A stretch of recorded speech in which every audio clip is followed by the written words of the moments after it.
Bismillahirrahmanirrahim. Assalamualaikum warahmatullahi wabarakatuh. Perkenalkan, nama saya Uut Ananda Palagiran. Pada podcast kali ini, saya ditemani oleh 3 narasumber kita.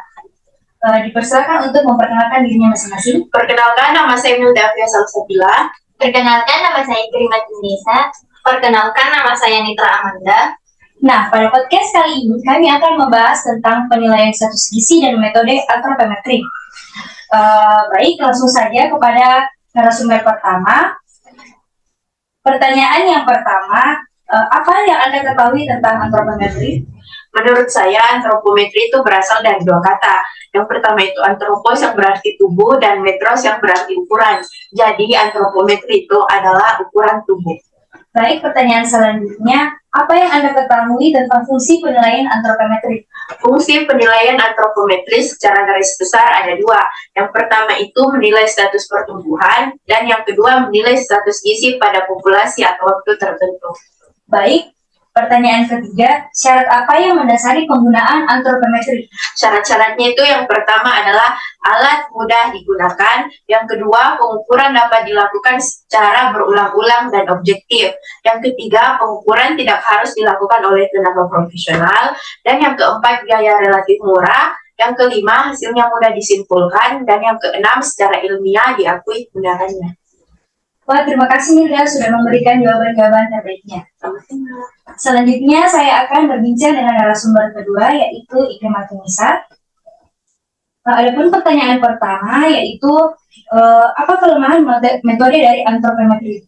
Kelemahan metode antropometri itu yang pertama tidak sensitif, yang kedua faktor di luar gizi dapat menurunkan spesifikasi dan sensitivitas pengukuran antropometri.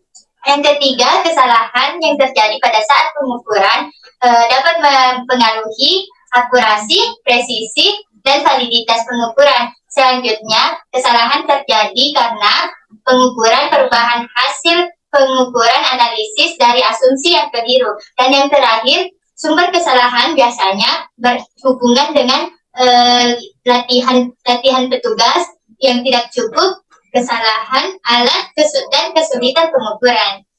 Baik, pertanyaan selanjutnya, apa jenis parameter antropometri? Jenis parameter antropometri itu ada banyak macamnya. Yang pertama itu berat badan, yang kedua tinggi badan, yang ketiga lingkar lengan atas, keempat lingkar kepala, kelima itu lingkar dada, dan yang terakhir jaringan lunak. Pertanyaan yang ketiga, apa saja alat ukur yang digunakan dalam metode antropometri?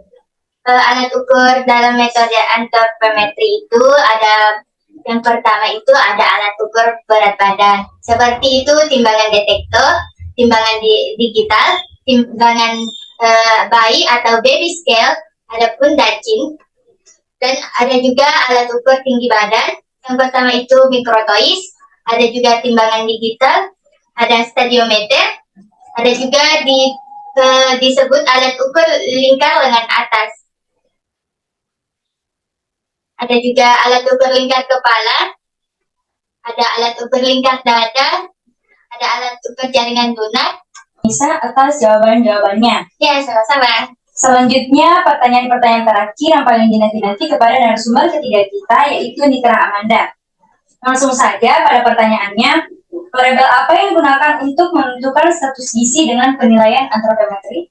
Ya, jadi variabel yang digunakan untuk menentukan status gizi dengan penilaian antropometri itu ada 4. Yang pertama yaitu variabel jenis kelamin, umur, kemudian berat badan, dan tinggi badan. Yang pertama itu jenis kelamin. Untuk menilai status gizi seseorang, penting untuk memperhatikan jenis kelamin seseorang karena pola pertumbuhan anak laki-laki tentunya berbeda dengan pola pertumbuhan anak perempuan. Jadi penting untuk memperhatikan jenis kelamin tersebut. Kemudian yang kedua yaitu berat badan.